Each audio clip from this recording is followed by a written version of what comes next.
Greetings from Australia, where we are acknowledging and celebrating the 2024 United Nations World Peace Day and World Tourism Day.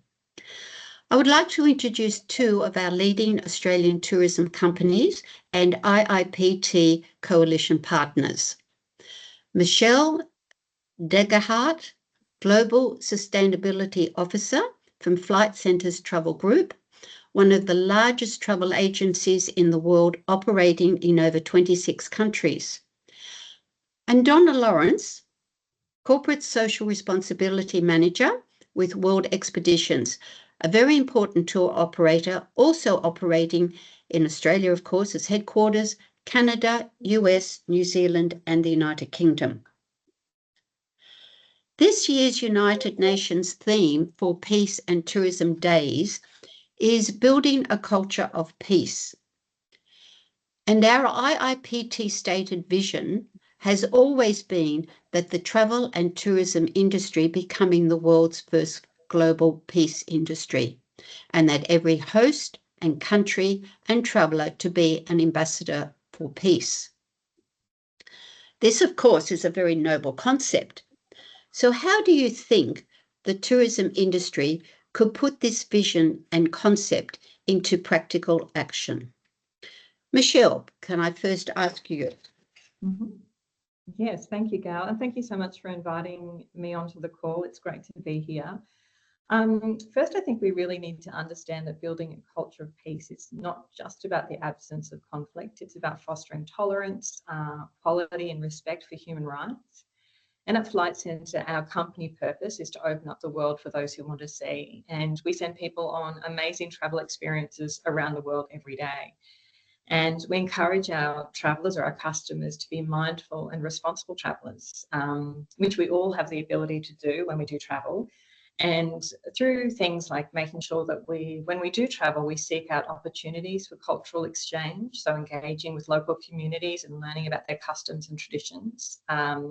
Supporting local economies when you travel, making sure that you're spending money locally to boost that local economy, promoting sustainable tourism. So when you're traveling, respecting the environment and local wildlife, and to help preserve the natural beauty of the place that you're visiting. It's also about education, educating yourself and educating others. So learning about the history and the current issues that the place what you're traveling to is facing at the moment. And most importantly, being respectful and open-minded, approaching new cultures with an open heart and an open mind, and avoiding making assumptions. So really, I feel like those responsible travel tips or guidelines that we give to our customers, everyone can incorporate when they travel the world. So anyone with a passion for travel and adventure can easily incorporate these practices into their traveling experiences. So I might hand back to you, Gail. Thank you, Michelle. Again, it's a problem, but not a problem, but it's a challenge to help educate all the travellers, even though we're a commercial organisation, but sometimes the responsibility just falls back onto us to help the travellers. Thank you. Donna, how does World Expeditions and your travellers contribute to peace in the world that you see? Well, thank you, Gail, for inviting us here today. So I'll start with a little bit about World Expeditions. So World Expeditions is a global adventure travel company, and in 2025, we're celebrating our 50-year birthday, which we're all very excited about. Indeed. So as members of the adventure travel industry, we have a responsibility to contribute to building a culture of peace.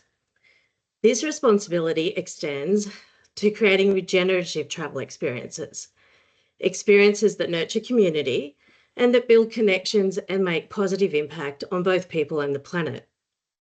So our itineraries go beyond sightseeing and selfie photos for social media.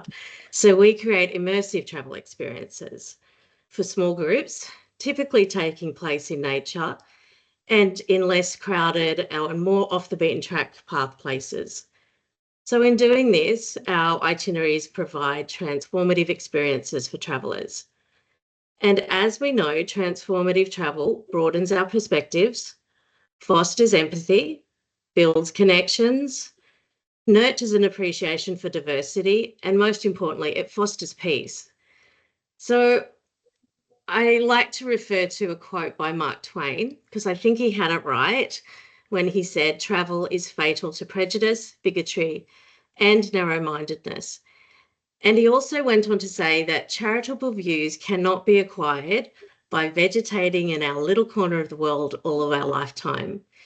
So sustainable and transformative and thoughtful travel is a driver of peace.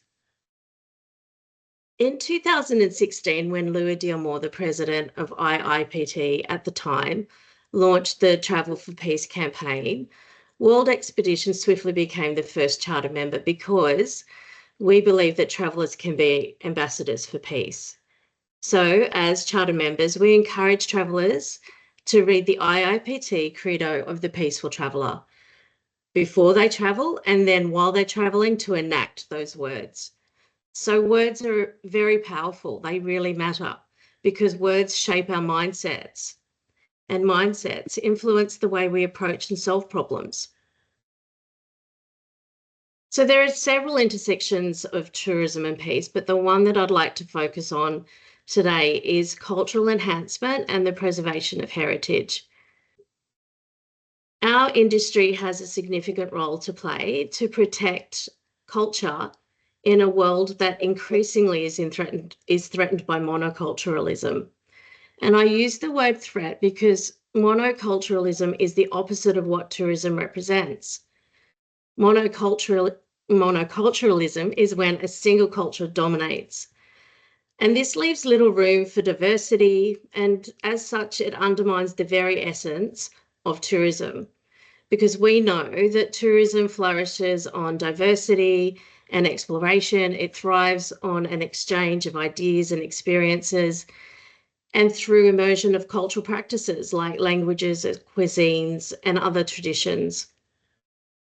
So when we actively and authentically value culture, when we listen to and engage with the enduring wisdoms and perspectives of the traditional custodians of the lands that we explore, we are effectively protecting and promoting multiculturalism and therefore peace.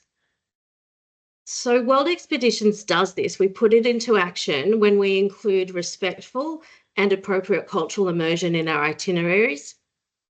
This in turn encourages those traditional cultures to hold on to and preserve their ways.